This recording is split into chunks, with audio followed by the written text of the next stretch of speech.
Buenas tardes, mi nombre es Carla Burbano y en esta ocasión vamos a conversar un poco sobre el libro La guerra contra las mujeres de Rita Laura Segato. Esto como parte de, voy a compartir pantalla de una vez. Eh, Esto como parte de la materia Género y Salud Sexual y Reproductiva de la Maestría en Estudios de la Mujer de la Universidad Central de Venezuela, dictada por la profesora Magdimar León. Antes de comenzar, quiero acotar que el libro La guerra contra las mujeres es un libro bastante arduo, tiene muchas complejidades que hay que revisarlas con cuidado. Es, digamos, difícil de digerir porque habla como muy directamente, muy abiertamente, de no solamente de los orígenes, sino del estado actual de todas las violencias contra los cuerpos de las mujeres. Y por eso ella acude a este nombre de decir la guerra contra las mujeres, que es una guerra sistemática afianzada en la actualidad. Rita Segato es una antropóloga maravillosa. Siento que su perspectiva es bastante atinada, contundente, claro que sí. Y ella tiene desde el 2003, quizás un poco antes, trabajó por muchos años con presos en Brasil, presos que estaban, digamos, con sentencias, de diversas sentencias, pero estaban allí por violación, ¿no? Por violación sexual específicamente. Entonces, digamos que el tema de la violencia sexual es un tema al que recurre y es su línea de investigación de Segato, y por eso merece la pena comprenderlo, ¿no? Y más porque es feminista y nos convoca a todas y a todos. Entonces, nos ocuparemos en esta ocasión de dos capítulos, el capítulo número 2 y el capítulo número 6. El capítulo número 2 se llama Las nuevas formas de guerra y el cuerpo de las mujeres. En él, básicamente, se discuten estas premisas. Primero, que la dinámica de guerra es bastante antigua y ha dejado como consecuencia la apropiación violenta de los cuerpos de las mujeres.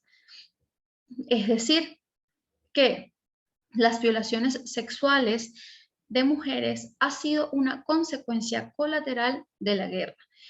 Esto es, digamos, la manera en cómo hemos entendido la guerra hasta los momentos. La guerra y las violaciones dentro de los escenarios bélicos. Sin embargo, las nuevas guerras a las que nos menciona Rita Segato ya no funcionan así. Ahora, la violencia letal contra las mujeres se convierte en el eje central y estratégico de los conflictos entre poderes estatales, gubernamentales, de pandillas, de mafias, de cualquier sector que tenga como fin el control y el dominio de un territorio, de un pueblo, de un país, ¿no? De una localidad. Entonces, ¿qué quiere decir esto? Que existe una violencia corporativa y anónima que se expresa de manera sistemática en el cuerpo de las mujeres. Las mujeres pasan ahora, o sus cuerpos pasan ahora, a ser el bastidor de las guerras, o sea, el lugar en donde ocurren estas guerras, los medios. El cuerpo femenino o feminizado se convierte entonces en la nueva territorialidad o territorio. Esto, a manera de síntesis, digamos, de nuevo, son las premisas que se estudian en este capítulo. Rita se vale de dos autores, de Marie Kaldor, británica, economista y especialista en globalización, y el alemán Herfried Münkler, creo que así se pronuncia, no lo sé, politólogo y experto en estrategias de guerra. Más o menos estos autores concuerdan con que la violencia sexual expresada en los cuerpos de las mujeres se utiliza como método de guerra para la aniquilación moral del enemigo, ¿sí? Es una estrategia de bajo costo y bien planificada, y no una costumbre de los escenarios bélicos. ¿Esto qué significa? Que se ha descubierto a través de estas estrategias de guerra que es mucho más barato aniquilar un pueblo moralmente a través de la violación masiva de sus mujeres, ¿no? Esto igual dentro, englobado de la visión patriarcal, ¿no? Pero resulta mucho más barato realizar estas acciones de violencia que gastar en equipos armamentísticos, que ya están, por supuesto, ya están dentro de las estrategias de guerras, pero resulta que esto se convierte en el centro de estas nuevas guerras. Entonces, existen 3 pasos para acabar con la identidad de un pueblo. 1. La ejecución pública de sus figuras prominentes. 2. La destrucción de sus templos o construcciones sagradas. Y 3. La violación sistemática y embarazo forzoso de las mujeres. ¿Sí? Eso es, digamos que la violación aquí adquiere un significado de símbolo, una marca que le dejas ver, o sea, le haces ver al enemigo, al contrario, tu capacidad para el ejercicio del dominio y del poder. Entonces, como aquí el concepto de territorio y de territorialidad cambia, ¿verdad? También se ve transformada la manera en que hacemos política. Perdón, que en términos de Foucault se entendería como biopolítica. Esto, a grosso modo, es una política enfocada en los cuerpos como terreno donde se expresan todos los conflictos de poder. Ahora bien, las nuevas formas de organización en el escenario político tienen maneras de expresarse o tienen sus niveles representativos, por así decirlo, que están las estatales y paraestatales. Las estatales son las que conocemos. Están las corporativas empresariales y las bélico-mafiosas. Sin embargo, todas ellas, todas estas grandes formas de organización criminal, lo que promueven son políticas de subjetivación. ¿Y qué significa una política de subjetivación? Tiene como finalidad no solamente el control territorial a través de las armas, sino el entrenamiento de los miembros de esos grupos para el ejercicio letal de la violencia, quebrantando las subjetividades de los autores. Esto quiere decir que ahora el ejército o los autores, los que están detrás, los que ejercen las guerras, ¿no? Es necesario que la subjetividad de ellos esté quebrantada para que puedan realizar actos de violencia de tal nivel atroz con tranquilidad, o sea, sin mayor problema. Rita nos dice: no podemos entender la violencia como nos la presentan los medios, es decir, como dispersa, esporádica y anómala. Tenemos que percibir la sistematicidad de esa gigantesca estructura que vincula elementos aparentemente muy distantes de la sociedad y atrapa a la propia democracia representativa. Con esto, ella no está hablando en términos propiamente políticos, ¿sí? Donde incluso nuestras democracias quedan en juego o se ven en un terreno bastante inestable, ya que existe por debajo de ellas una estructura criminal que busca simplemente la ejecución de actos violentos para la adquisición de mayor poder, por así decirlo. Por eso, cuando nos dicen que la violencia es dispersa, se da en momentos que nadie sabe cómo se dio, esporádico, es bastante dudoso. Básicamente eso es lo que nos está diciendo. Entonces, el contexto político que ella nos presenta tiene 2 realidades, básicamente. La primera realidad es la que todos conocemos.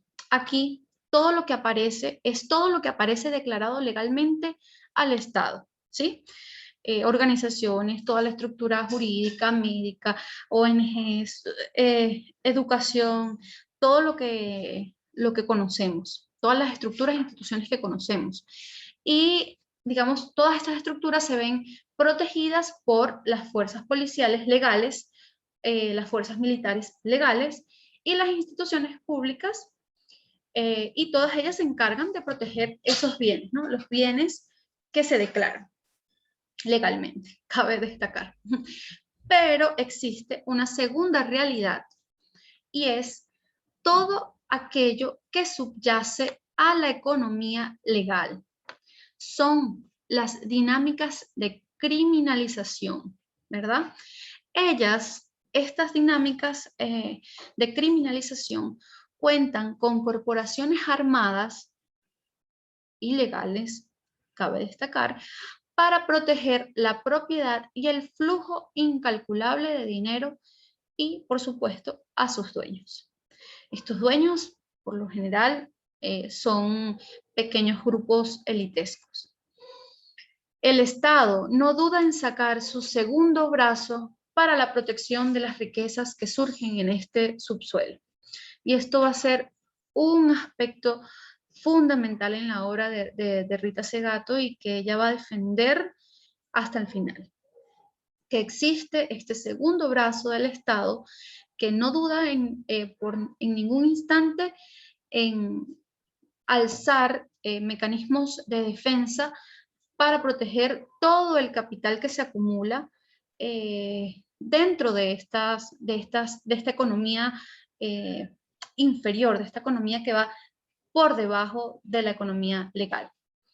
Entonces, ¿qué es lo que tenemos? Tenemos la duplicación del Estado, que crea una institucionalización gigantesca, criminal, cabe destacar, y por el hecho de ser tan grande y que genere riquezas incalculables, entonces ella no puede ser judicializada por ningún ente estatal, obvio.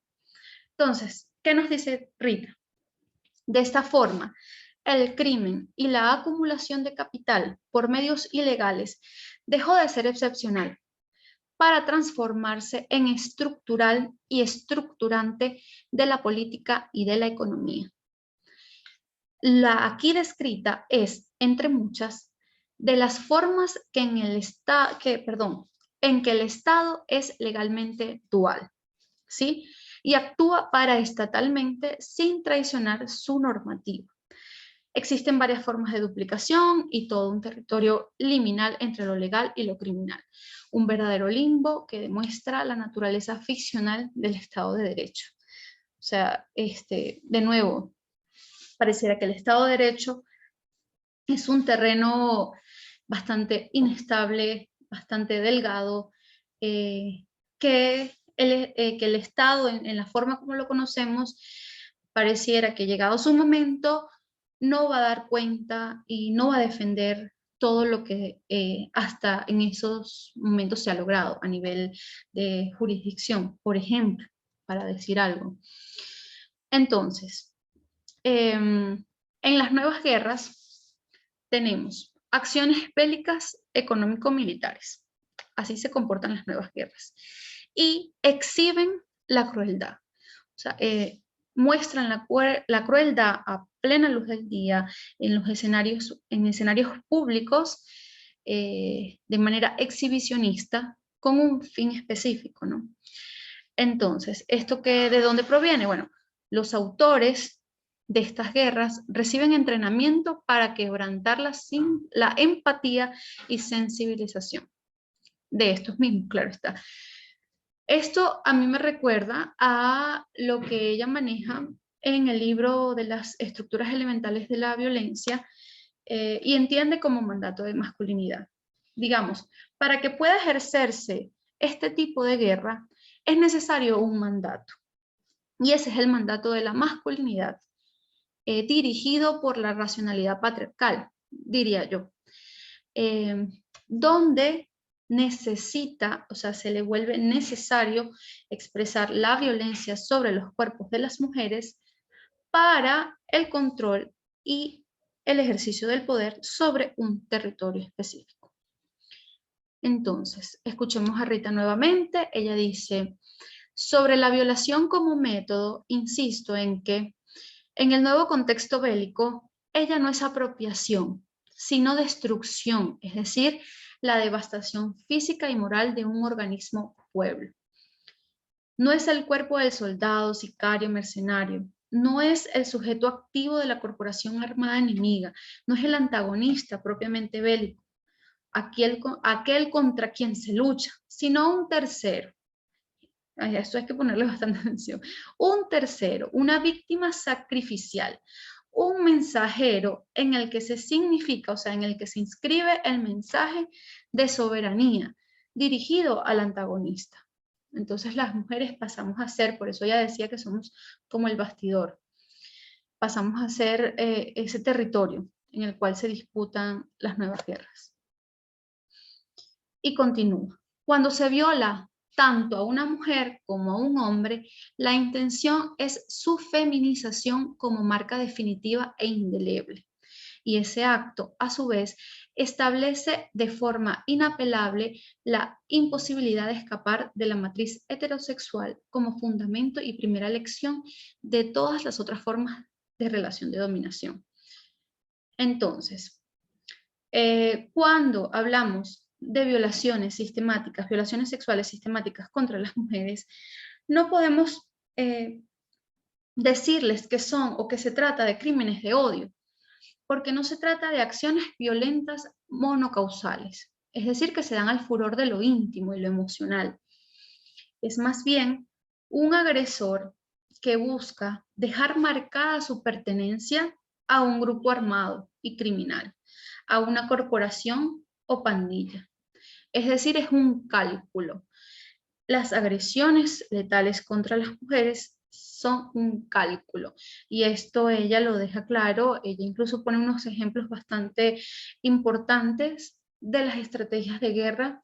El más llamativo incluso fue para mí, fue el plan de campaña en Guatemala, creo que así lo llamó, o se llama, en donde se decía que, bueno, que precisamente los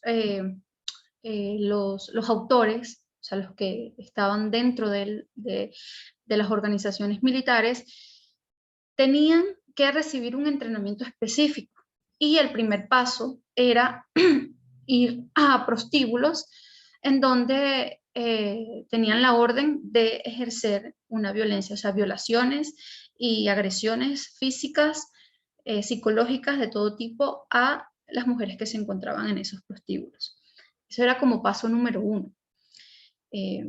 Para precisamente, como dije hace unos instantes, quebrantar esa subjetividad que le permita acceder a esta violencia, ¿no? Perdón. Por lo tanto, aquí viene una parte interesante en el texto, y es que Rita Segato va a proponer que se hablen, o sea, de que todos estos crímenes cometidos contra las mujeres sean tipificados como femigenocidios, ¿sí? Que si lo conceptualizamos sería algo así como la violencia letal y sistemática en contra de los cuerpos de mujeres o cuerpos feminizados con fines impersonales y como consecuencia de la informalidad que ha adquirido el escenario bélico mundial. O sea, no se trata de crímenes de odio, de crímenes pasionales, sino totalmente impersonales.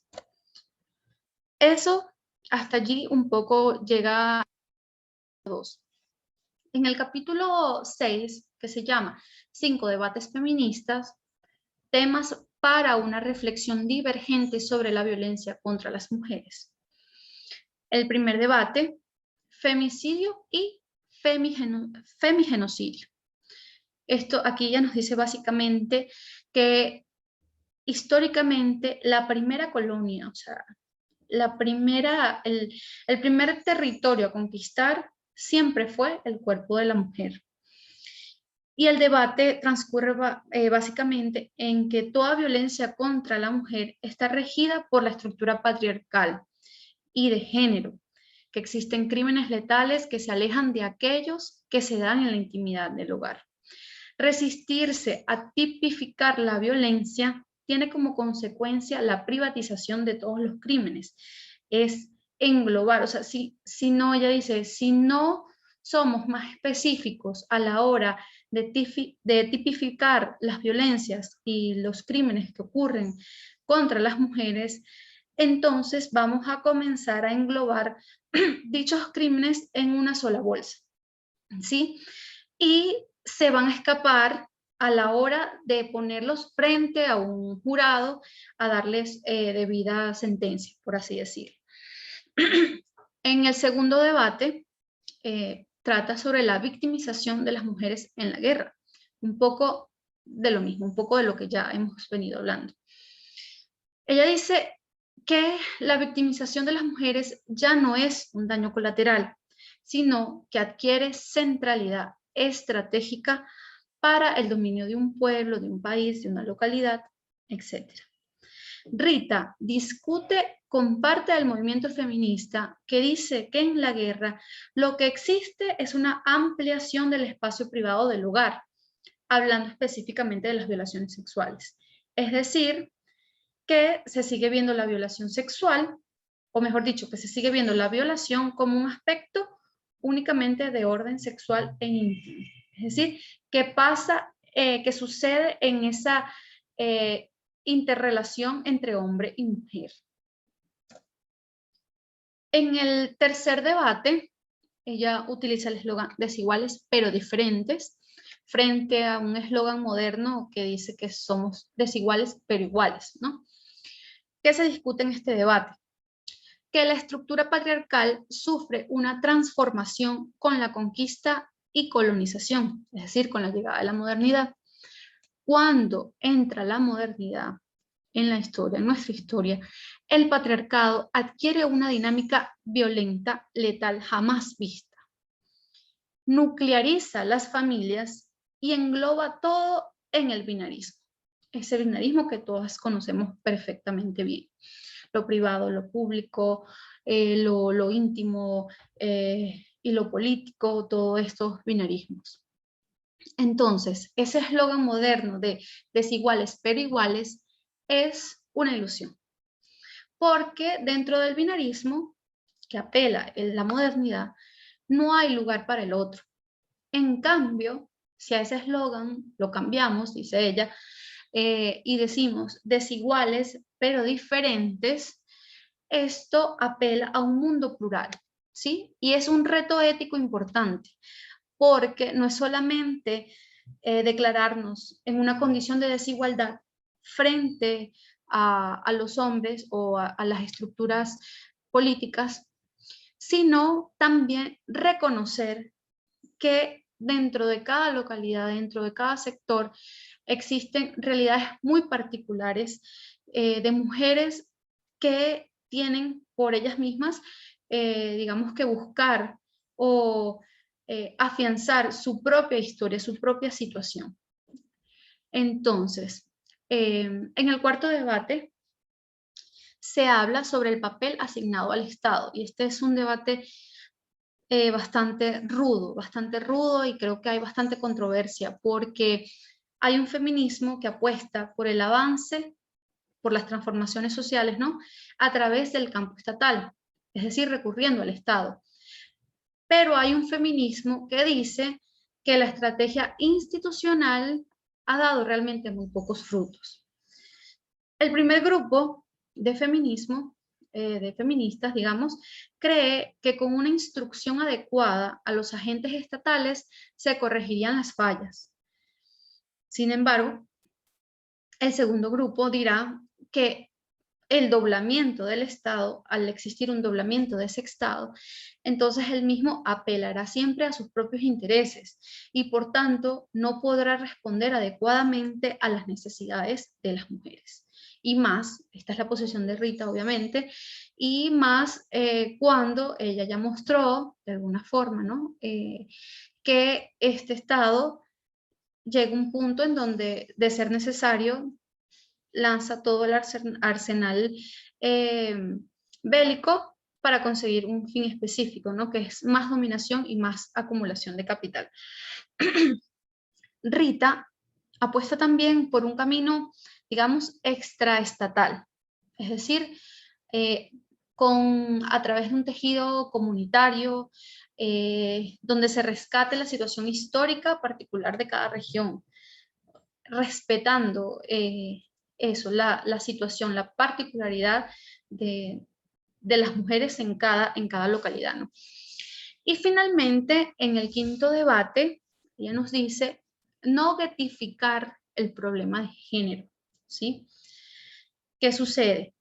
Que la estructura binaria moderna atrapa el destino y la ciudadanía de las mujeres al ámbito particular. Getifican la victimización de las mujeres a través de los efectos que unen, perdón, a través de los afectos que unen a los hombres y las mujeres, es con lo que dije hace rato.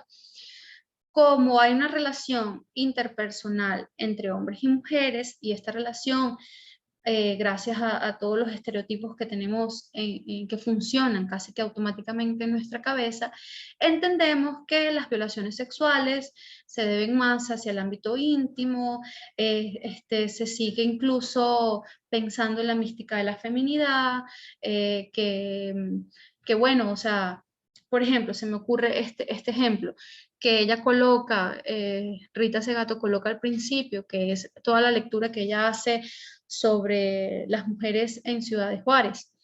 Entonces, o sea, porque son violaciones masivas, son muertes masivas, asesinatos masivos de mujeres, y a la gente común, por así decirlo, o al sentido común, cuando se enfrenta ante estos hechos, lo primero que viene o lo primero que salta a la razón es decir, bueno, ¿qué habrán hecho estas mujeres para haber terminado en este lugar así, ¿no? De nuevo, se sigue pensando que esta mujer, estas mujeres que se encontraron en una fosa, tuvieron algún pleito específico, ¿no? Interno, de carácter sexual, de carácter íntimo, y que por eso terminan en este escenario. Sin embargo, ella declara que no es una posición, digamos, acertada, sino, bueno, todo lo contrario, porque ese tipo de violencia responde a una nueva forma de ejecutar la guerra. Entonces, que como vimos tiene como eje central precisamente el acudir hacia la violencia contra los cuerpos de nosotras las mujeres. Entonces, ella dice que en oposición a esta visión, digamos, binaria, existe un feminismo que aborda la escena histórica como fundamento de cualquier acción. Es decir, utiliza el género, la categoría género, como un termómetro que permite leer la trama social de cualquier sector, país y región. A mí me resulta, esto digamos básicamente es lo que engloba estos dos capítulos, a mí me resulta bastante interesante el hecho de apelar a la situación histórica de una región, porque introduce, ¿verdad? Introduce la diferencia de los feminismos de una manera mucho más amable. Es decir, y un reto, por eso más hablé también como de que es de un reto ético importante. ¿Por qué? Porque desde una acera o desde un sector local feminista, por ejemplo, nosotras, las latinoamericanas, pero no solo latinoamericanas, sino venezolanas, caraqueñas, etcétera, nosotras tenemos una manera de accionar, ¿sí? Políticamente. Pero todo lo que salga de ese actuar no tiene, digamos, no tiene por qué pretender universalidad, ¿sí? No tiene por qué extenderse hacia otras regiones, por ejemplo, las feministas del llano, ¿sí? O las del Amazonas, no tiene por qué extenderse porque la realidad que viven estas mujeres allí son muy diferentes. Entonces eso sí es un reto porque entonces o sea, nos mueve, nos saca de nuestro lugar para poder ver, para poder estudiar, para poder integrar las visiones de diferentes feminismos, del pensamiento de diferentes mujeres. Y bueno, con esto concluyo para no hacer más largo el video. Y bueno, nos vemos en la clase para la discusión. Muchísimas gracias.